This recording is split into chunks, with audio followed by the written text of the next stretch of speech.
মৃত্যু তোমার চোখের নড়াচড়া বন্ধ করে দিবে। মৃত্যু তোমার কানের শ্রবণ শক্তি স্তব্ধ করে দিবে। মৃত্যু তোমার ঠোঁটের নড়াচড়া বন্ধ করে দিবে। মৃত্যু তোমার জবানের শব্দ উচ্চারণ আওয়াজ বন্ধ করে দিবে।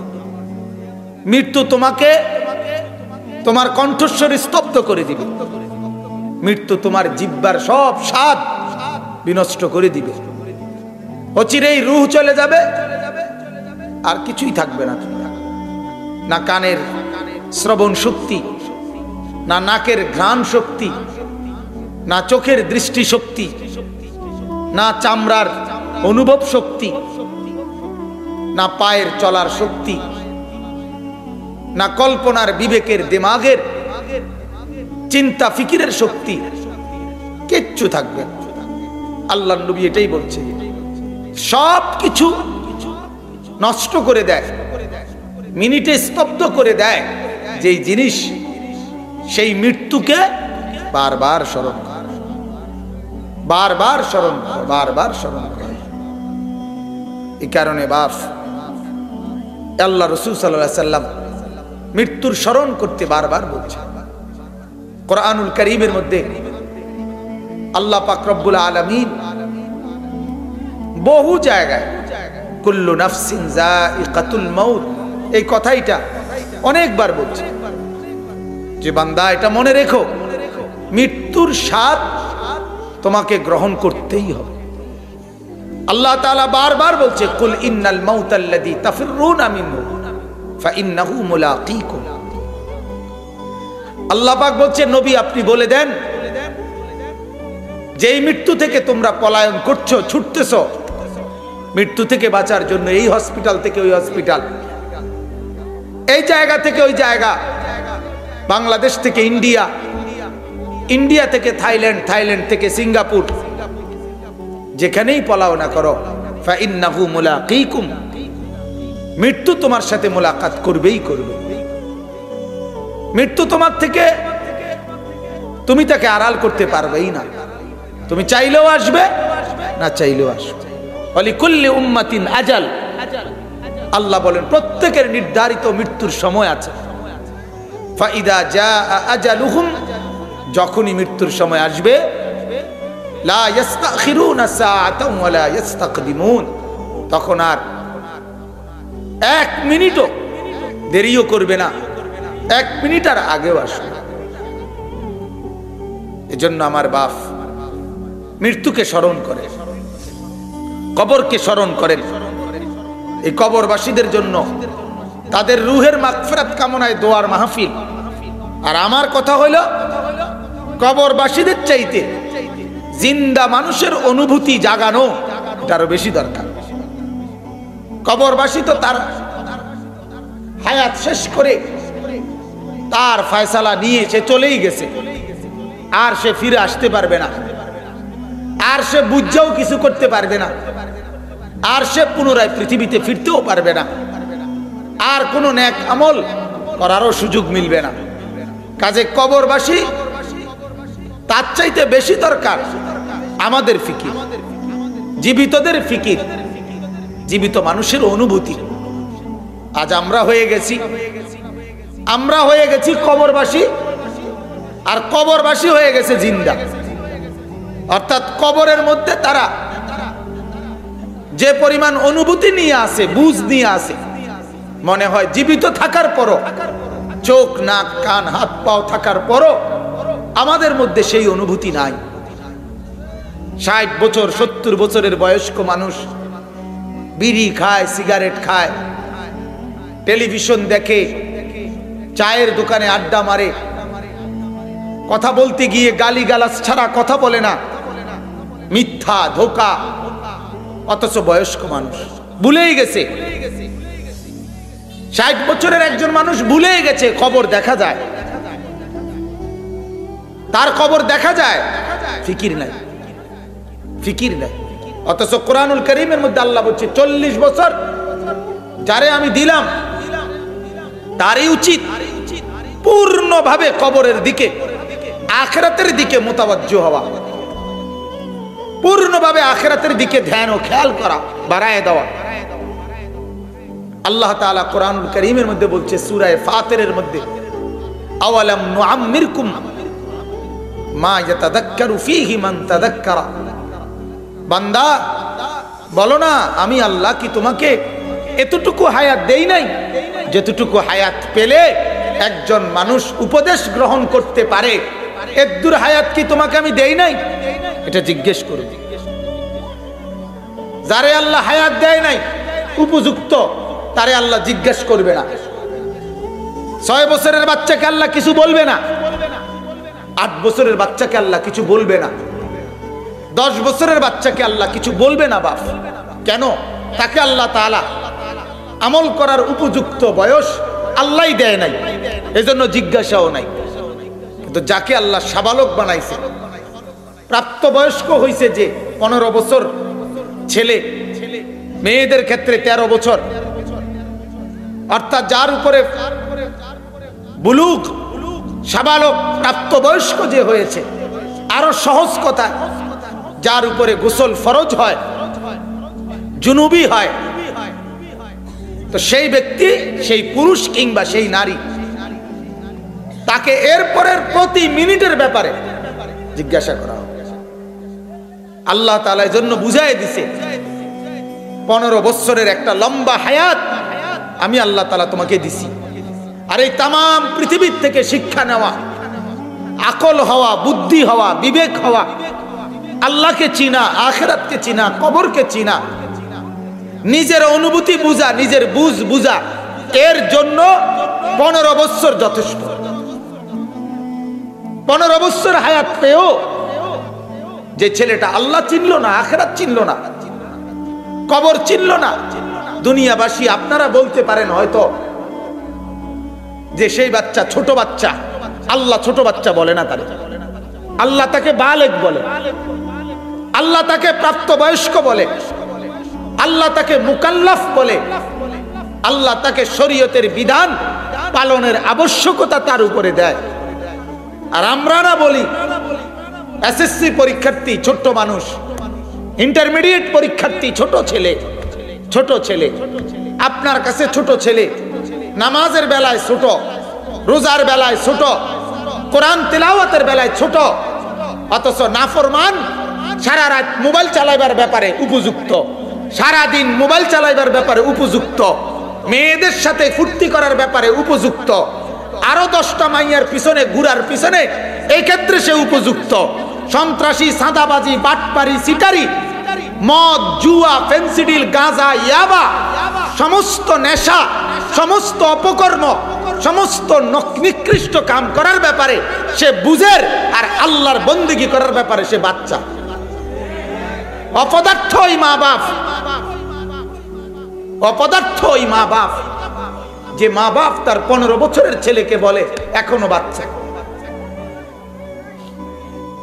যে মা বাপ তার 13 বছরের মেয়েকে এখনো বলে এটা বাচ্চা মেয়ে না, এটা বাচ্চা মেয়ে না, এটা উপযুক্ত মেয়ে, এটা বাচ্চা ছেলে না, এটা উপযুক্ত ছেলে, এ মুকাল্লাফ বিশ্বরা, শরীয়তের বিধান তার উপরে বাধ্যতামূলক।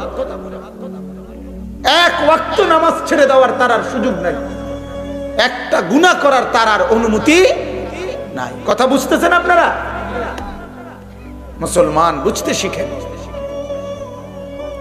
নিজেদের কবর বানান, নিজেদের আখিরাত ফিকির করেন, মৃত্যুর কথা ভাবেন। আল্লাহ তাআলা বহু ভাবে কোরআনে মৃত্যুর কথা মনে করাই দিয়েছে।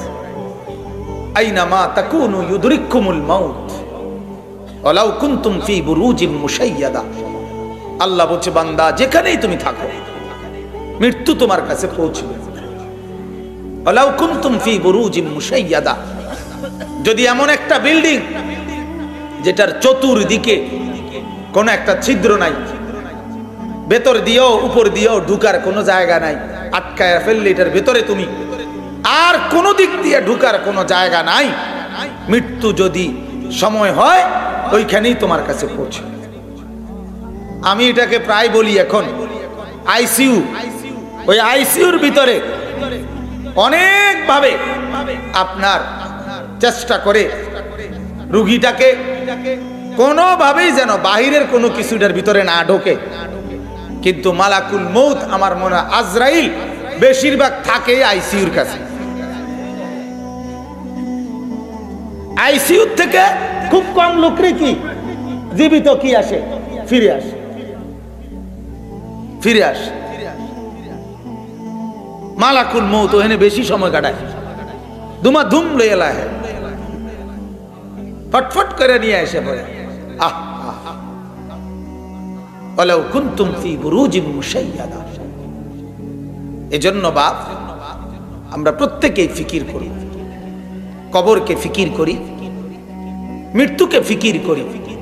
আল্লাহর নবী সাল্লাল্লাহু আলাইহি সাল্লাম বলছে, আলাইকুম বিজিয়ারাতিল কুবুর, আমার উম্মত তোমরা বেশি বেশি কবর জিয়ারত করিও। ফাইন্নাহা তুযাক্কিরুল মাউত, কবর জিয়ারত তোমাদেরকে মৃত্যুর কথা মনে করাবে, তোমাদেরকে তুযাক্কিরুল আখিরা, আখিরাত মনে করায় দেবে। আজ আমাদের কবর আমাদেরকে আখিরাত মনে করায় না, আমাদের কবর জিয়ারত আমগরে ভাতখানার কথা মনে করায়। আমরার কবর জিয়ারত, আমরার মানুষের মৃত্যু, আর এখন আমাদেরকে লাশ দেখে আমাদেরকে আর মৃত্যু মনে করায় না, 4 দিনের খানা মনে করায়। যে বড়া মরছে 4 দিন একটা খানার বুঝ হয়েছে, এবারটা মারা গেছে 40 দিনের আরেকটা খানার কি হয়েছে বুঝ হয়েছে, এবারটা মারা গেছে বছর শেষে একটা মৃত্যুবার্ষিকীর খানা রেডি হয়েছে, 3টা খানা কেন অটো, কথা বুঝছেন না? 4 দিনে একটা, 40 দিনে একটা, বছর শেষে একটা, 3টা খানা কেন রেডি। তাইলে যেই মৃত্যু 3টা খানা রেডি করে, ওই মৃত্যু আখিরাত মনে করাবে কিভাবে?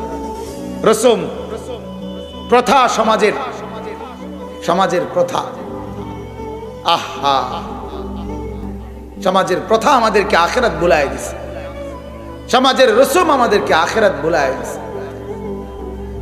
প্রথম দিনেই জিজ্ঞাসা করে, হুজুর শহর বন্দর থেকে আত্মীয় স্বজনরা আসছে, আজকে জানাজা হয়েছে, আবার 3 দিন পরে এই লোকগুলো আবার আসতে গেলে এই মানুষটি আবার আইলে ঢাকা ঢুকার থেকে কষ্ট হয়ে যাব, এই জন্য নিয়ত করছি, চিন্তা করছি কালকেই খানাটা করে লাইতাম।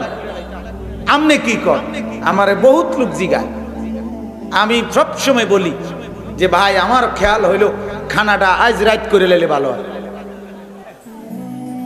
কালকে না করে আজকে কষ্ট করে করে লাইলে রাইতে রাইতে, যেহেতু ফার্মের মুরগা হার রাইতে পাওয়া যায়, ওই যে সাদা ঠ্যাংওয়ালা মুরগি সারা রাইতে বেছে, তো কাজে মুরগি যে তো আছেই, আর পরিচিত দোকান থেকে চাইলে আনো, আজ রাইতেই খানা করিলে সকালবেলা যদি এরই মধ্যে যারা জানাজা পড়লো তাদের মধ্যে যদি কেউ মারা যায়, তাইলে উনি তো 2 পিস ফার্মের মুরগা খানা থেকে বঞ্চিত হয়ে কবরে গেল, অনেক বড় আফসোস নিয়ে কবরে গেল। কথা বোঝেন নাই?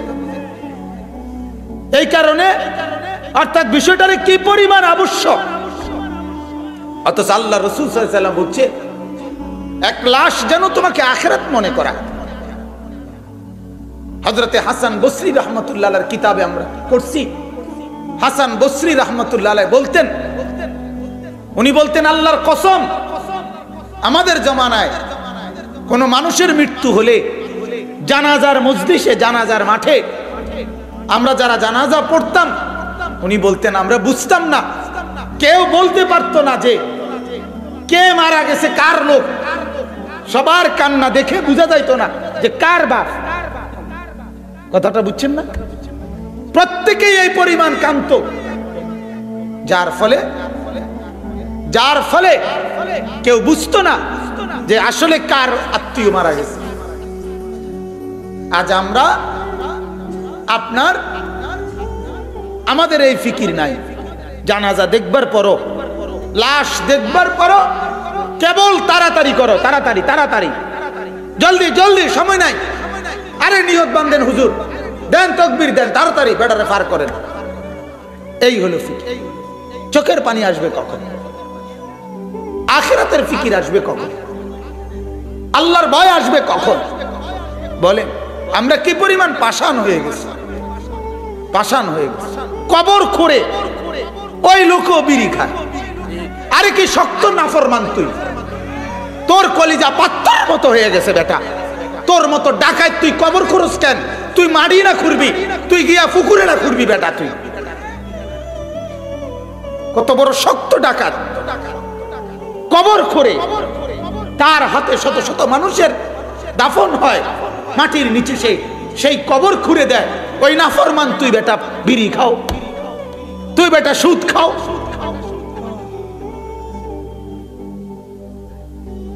আস্তাগফিরুল্লাহ। আল্লাহ আমাদেরকে মাফ করে দেন, আল্লাহ আমাদেরকে মাফ করে দেন। আমার ভাই দয়া করে, অনেক সাথী দাঁড়ায় আছে, একটু কষ্ট করে আগায়া বসেন। এবং পূর্ব দিকে জায়গা আছে, মেহেরবানি করে যারা দাঁড়িয়ে আছেন অনুরোধ করছি বাপ, আপনারা সবাই কষ্ট করে ভেতরে আইসা বসেন। পূর্ব দিকে এখনো পর্যাপ্ত জায়গা আছে, কষ্ট করে ওইদিকে এসে বসেন। আল্লাহ তাআলা আমাদেরকে তৌফিক দান করে।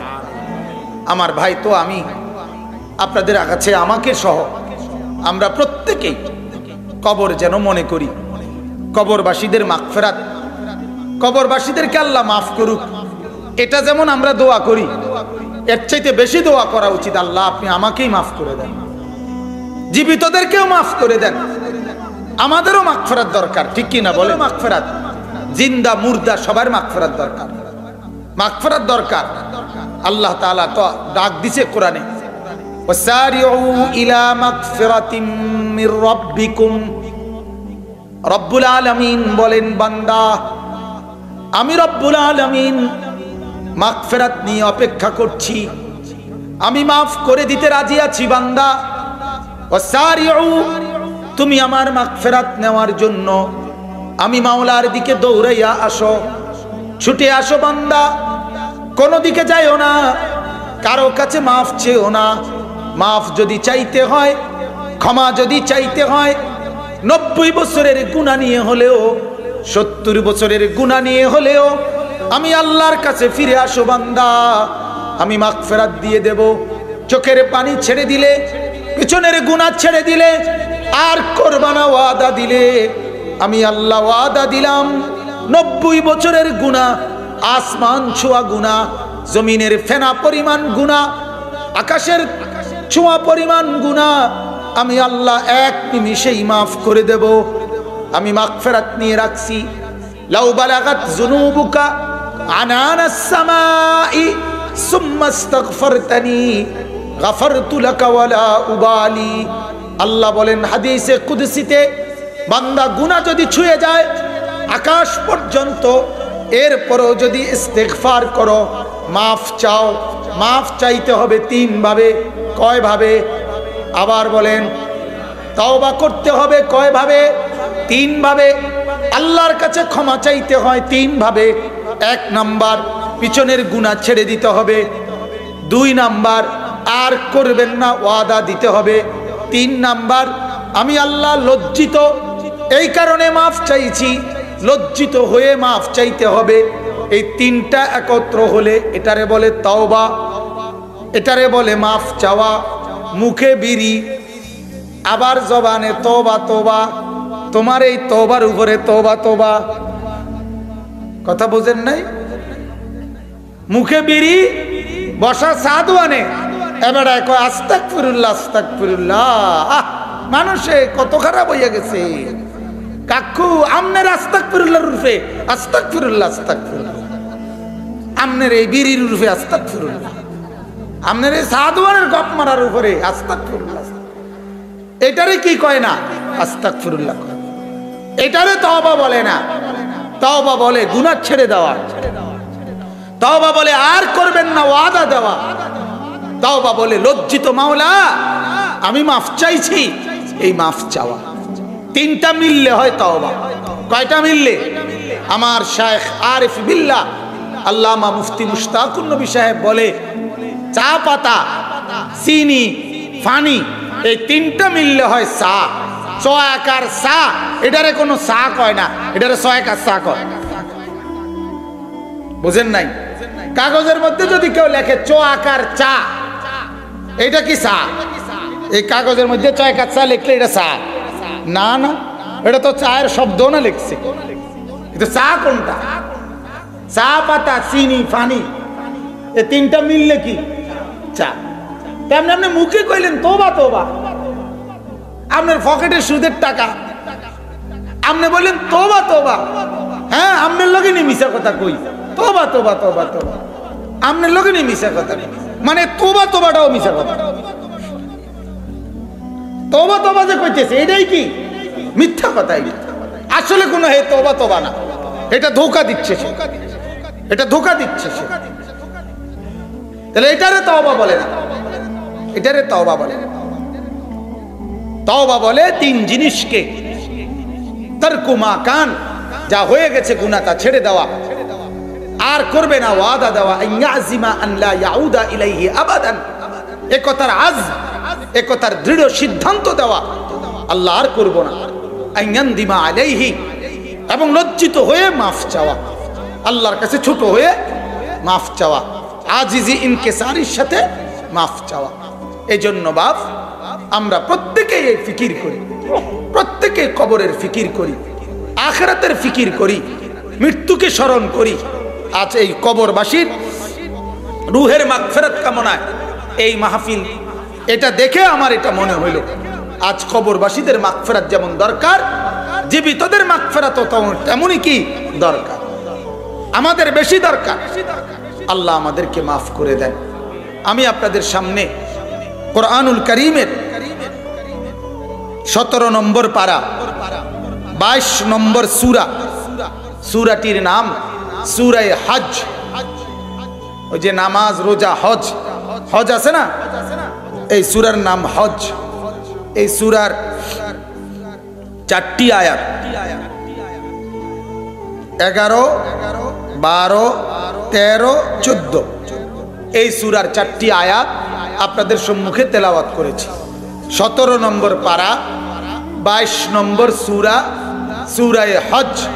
এই সূরার 4টি আয়াত 11, 12, 13, 14। ইনশাআল্লাহ অল্প কিছু সময়, বাকিটুকু সময় এই 4টি আয়াতকে সামনে রেখে কিছু কথা পেশ করতে চাই। আল্লাহ তাআলা আমাদেরকে তৌফিক দান করেন, বলেন আমিন। প্রথম কথা যা বলার তা তো মোটামুটি এতটুকু বললাম, আমরা যেন প্রত্যেকে কবর, মৃত্যু স্মরণ করি, ঠিক আছে না? ইনশাআল্লাহ কবর জিয়ারত করবেন এই নিয়তে, যেন আখিরাতের কথা মনে হয়, পরকালের কথা মনে হয়। আল্লাহ পাক রব্বুল আলামিন এখানে বলতেছেন মূল সংক্ষিপ্ত আকারে প্রথম 3 আয়াতের, মানে 11, 12, 13, এই 3টি আয়াতের বক্তব্য হলো, মূল কথাটা হলো, আগে বলি এরপরে তরজমা বলতে সুবিধা হবে। মূল বক্তব্য হলো আল্লাহ পাক রব্বুল আলামিন এই 3টি আয়াতের মাধ্যমে এই কথাটা বুঝাইতে চাচ্ছেন, মানুষের মধ্যে যেই মানুষগুলো আল্লাহকে বাদ দিয়ে অন্যকে ডাকে, অন্যের কাছে নিজের মুখাপেক্ষিতা প্রকাশ করে, নিজের কাকুতি মিনতি আল্লাহকে বাদ দিয়ে অন্যের কাছে পেশ করে, 1।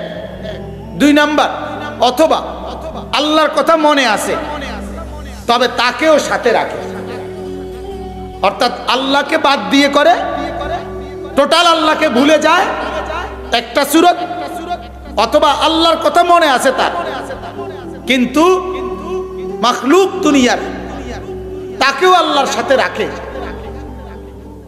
যেমন বিধর্মীরা, কাফেররা, কোরআনুল কারীমের মধ্যে আছে, মক্কার কুরাইশ কাফেরদেরকে জিজ্ঞাসা করা হইতো যে তোমরা মূর্তির পূজা করো কেন, আল্লাহকে তোমরা মানো না? কয় যে হ্যাঁ অবশ্যই আমরা আল্লাহকে মানি। কয় তাইলে এই দেবতার পূজা করো কেন?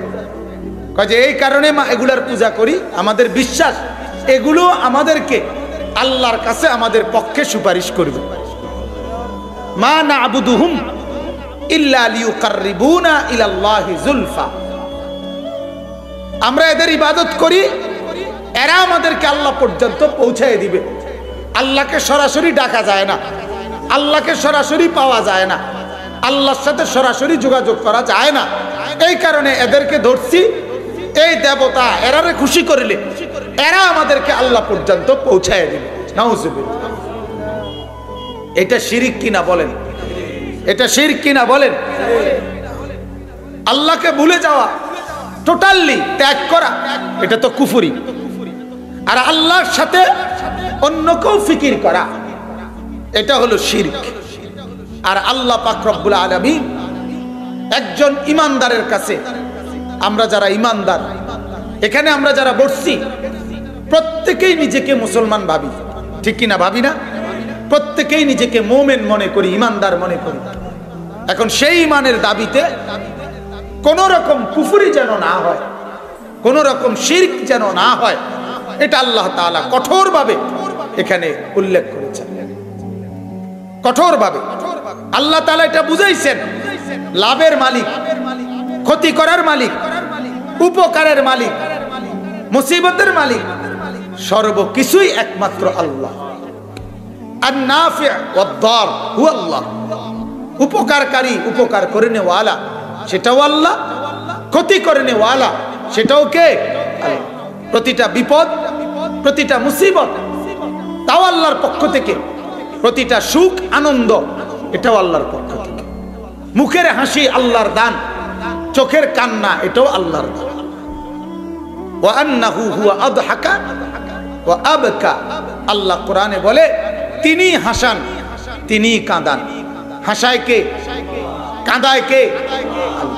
অতএব আল্লাহকে ভিন্ন অন্য কাউকে নিজের উপকার অপকার, নিজের সুখ দুঃখ, নিজের আনন্দ বেদনা, নিজের হাসি কান্না, নিজের পাওয়া না পাওয়া, নিজের প্রাপ্তি অপ্রাপ্তি, এর কোনো কিছুর বেলায় আল্লাহকে বাদ দিয়ে অন্য কারো কাছে দ্বারস্থ হওয়া, অন্যকে মুহতাজ হওয়া, মুখাপেক্ষী হওয়া, এটা নিঃসন্দেহে শিরক।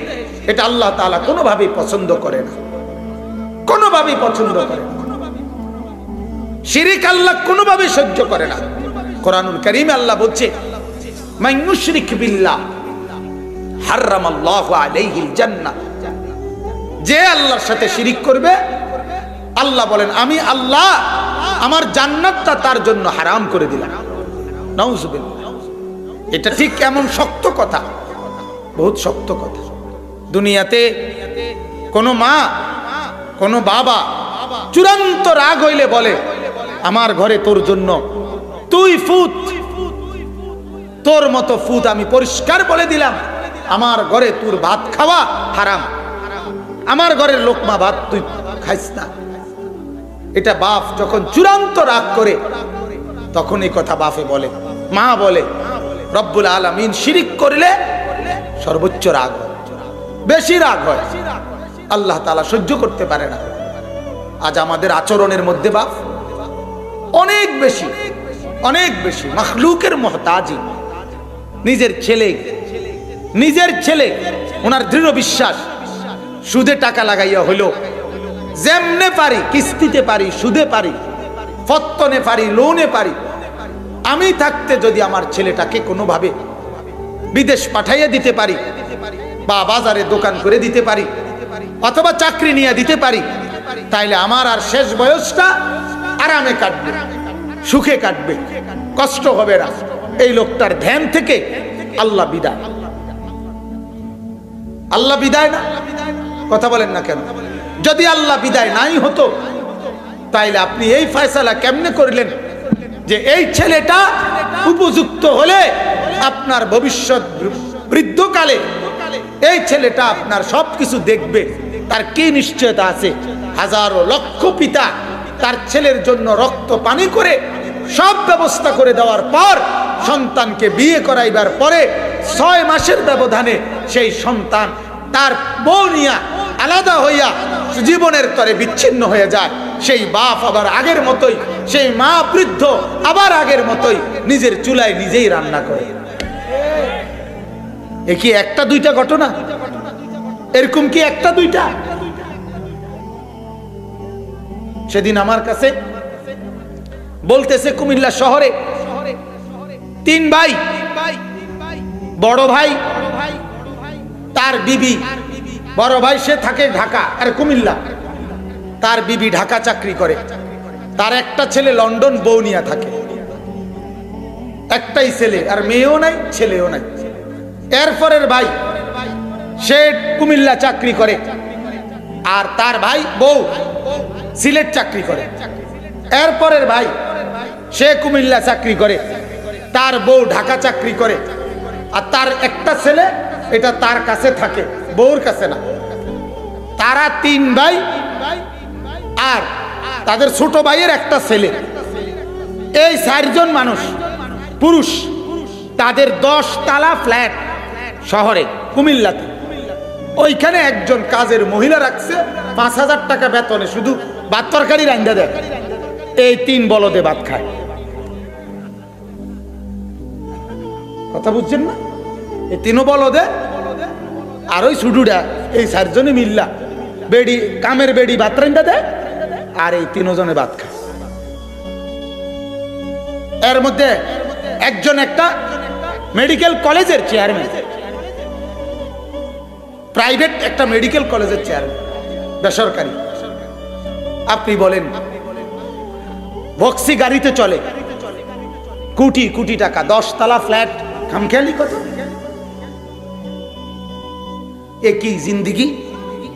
কথা বলেন না, এটা কি জিন্দিগি আসলে? এর নাম জীবন? এ কি সুখ? আহা, এজন্য এটা বড় বোঝা উচিত। আল্লাহকে বাদ দিয়ে মাখলুককে যে রাজি করে, আল্লাহকে বাদ দিয়ে সৃষ্টিকে যে রাজি করে, আল্লাহর কসম ওই মাখলুক তার প্রতি নারাজ হবেই হবে, তার থেকে তার বিচ্ছেদ হবেই হবে। আর আল্লাহকে তো সে বিচ্ছেদ করেই রাখছে। এজন্য আল্লাহর ওয়াদা আছে হাদিসে, আল্লাহ পাক পরিষ্কার বলে, আমাকে বাদ দিয়ে যাকে খুশি করলি অচিরেই তাকে অখুশি আমি বানায় দেব, আর আমি অখুশি আছি তোর, খাসিরাত দুনিয়া ওয়াল আখিরা। তখন দেখবি তোর দুনিয়াও শেষ, তোর আখিরাতও শেষ। আমার নারাজির কারণে তোর আখিরাত বরবাদ, আর ওই বিবির নারাজির কারণে, সন্তানের নারাজির কারণে তোর দুনিয়াও বরবাদ, তোর দুনিয়াও বরবাদ।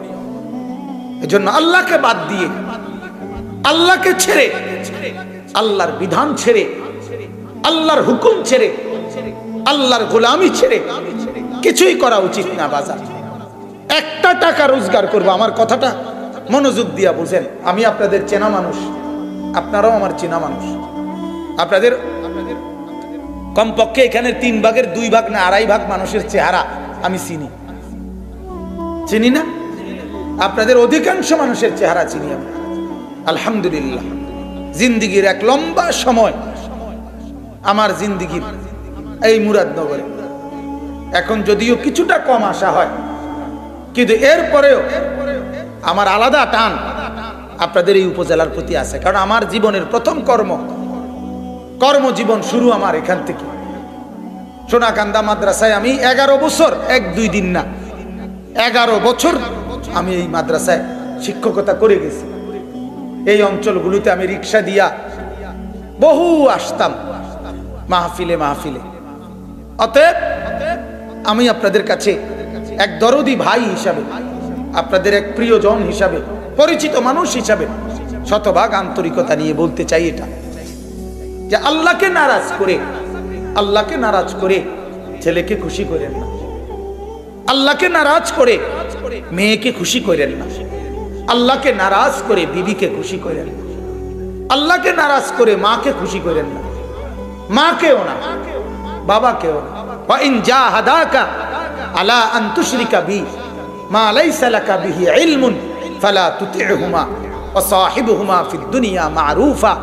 আল্লাহ কোরআনে সূরা বনী ইসরাঈলের মধ্যে, সূরা লোকমানের মধ্যে আছে, আল্লাহ তাআলা বলে, তোমার মা বাবাও যদি আমি আল্লাহর সাথে শিরিক করতে বলে, আমি আল্লাহর সাথে শিরিক করার জন্য বাধ্য করে, তোমাকে আমি বলে দিলাম, আল্লাহ বলে, ফালা তুতি'হুমা, তুমি ওই মা বাবার ওই কথার অনুসরণ করো না, তবে তাদের সাথে দুনিয়াতে ভালো আচরণ কইরো, জুলুম কইরো না, কিন্তু তাদের অন্যায় আমাকে বাদ দিয়ে আমার নাফরমানি হবে এমন কোন বিষয়ে তাদের অনুসরণ করো, এমন অনুসরণ করো।